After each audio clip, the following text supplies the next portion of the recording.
Fortunately, I talk about a friend recently who committed suicide because he was living what I call the blind spot of masculinity. And that blind spot is that part of our masculinity, because it gives us privilege and power in our culture, it also doesn't allow men to live in their wholeness, in their authenticity.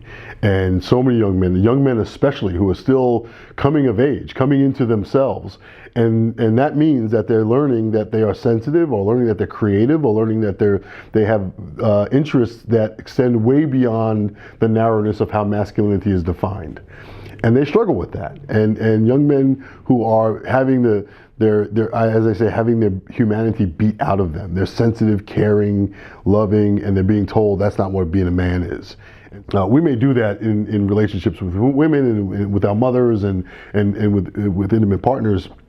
But certainly in groups of men, if it's just men, we have to, it's that man cave mentality, right? Where we're surrounded by all these things that prove our masculinity in some really narrow ways. And so we have to live that. And I refer to it as the performance of masculinity, because it's a learned behaviors that is essentially a performance of what it means to be a man.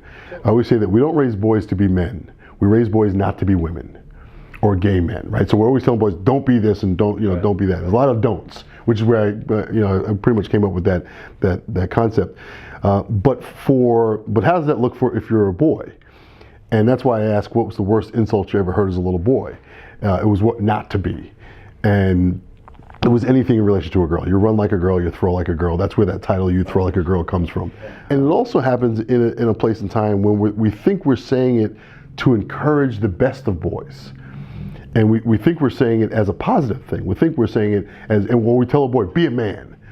Well, what does that mean, to be a man? And so the only thing that he can do is make an inference from what he sees around other men around him, who are stoic or silent or tough, or the masculinity that's getting validated by the larger advice to teenagers is the same as it is to young boys, and the same as it is to the adult men who were the gray-haired men that were in the session last night.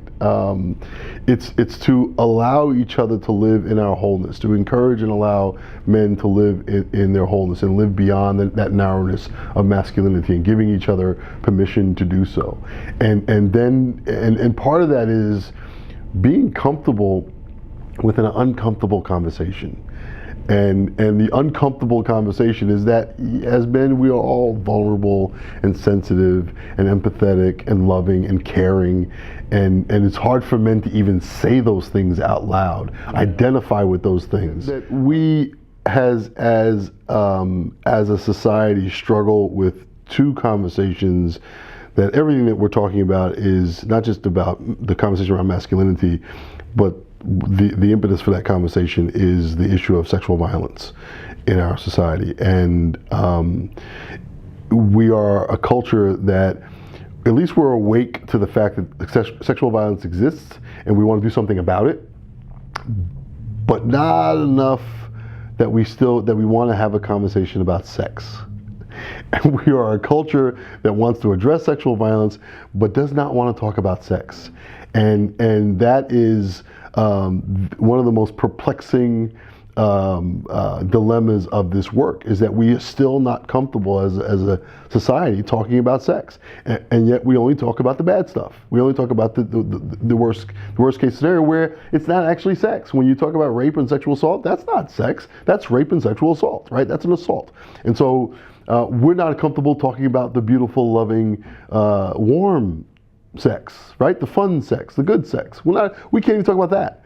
And so until we as a society want to grow up and mature to the point where we can have those honest conversations and help young people navigate sexual relationships, because we all have them, that's how we got here, right? And so until we can do that, until we can have an honest discussion about masculinity and engage men in a positive discussion around masculinity, and help men understand that the less we talk about masculinity, the more men and young men are hurt. Men are not hurt by the voices of women.